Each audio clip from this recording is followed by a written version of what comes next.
Ninh explains, beating addiction, understanding why you're an addict. So, you're addicted to something, huh? That's probably why you're watching this video. And you could literally be addicted to anything. Smoking, drinking, drugs, porn, the internet, junk food, exercise, wishful thinking even. But what causes addiction? That's easy, it's the chemicals in the substances, right? Yeah, but that doesn't explain every addiction, especially to TV and the internet.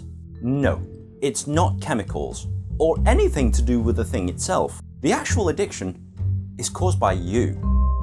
Let me explain.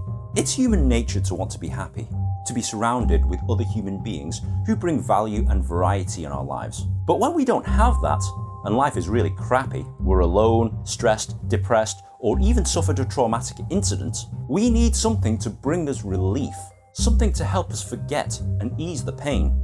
And we humans will try and bond with something that brings us that comfort.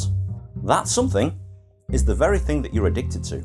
We've seen this in many of my videos. Any thought that you attach a feeling to will generally affect your behaviour. Now, in the case of addiction, you've attached a very strong feeling to this thought, which results in repeat behaviours. I've had a stressful day. I need a few drinks to unwind, relax and forget about it. Therefore, I drink to excess every single night. See how easy it is? You've actually formed this link yourself. It's not completely your fault, of course. This is the way all humans are programmed. With your addiction, you've hardwired yourself to thinking that you need this thing every time you have a bad thought. Every time you've had a bad experience, you reach for the cigarette. Every time you feel lonely, you'll watch porn. And this will happen every single time that you think a thought that is associated with your addiction. Every single time. Pretty soon, it becomes a habit, and it becomes part of everyday life. You'll actually think that you need this to live and survive, but you don't. This explains why smokers and alcoholics seemingly can't stop smoking or drinking no matter what they try. That's how addiction works. So what's the solution? A lot of people have tried absolutely everything, but the things they've tried merely mask the addiction. They don't actually solve the problem themselves.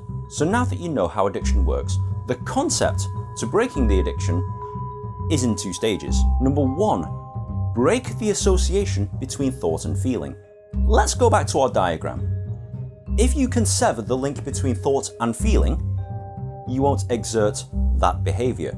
There's a process that I will explain in my future videos called DTTP.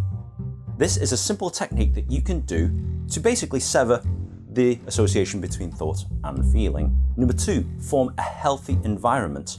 If the environment around you is filled with happiness, love and variety, you'll have absolutely no need to medicate yourself with these substances, or anything else for that matter. You won't physically feel the urge to. You'll be too busy enjoying life and being surrounded by people who care about you. Surely that's what everyone wants. Check out my future videos on how to solve addictions to various things. But if you have found this video at all helpful, please be sure to like, share and subscribe. Download my free ebook here, follow me on social media there, and if you've got any questions or comments, let me know in the comment section below.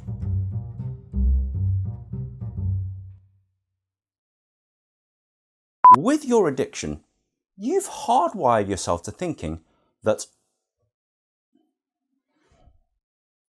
why are people always noisy when I'm trying to record?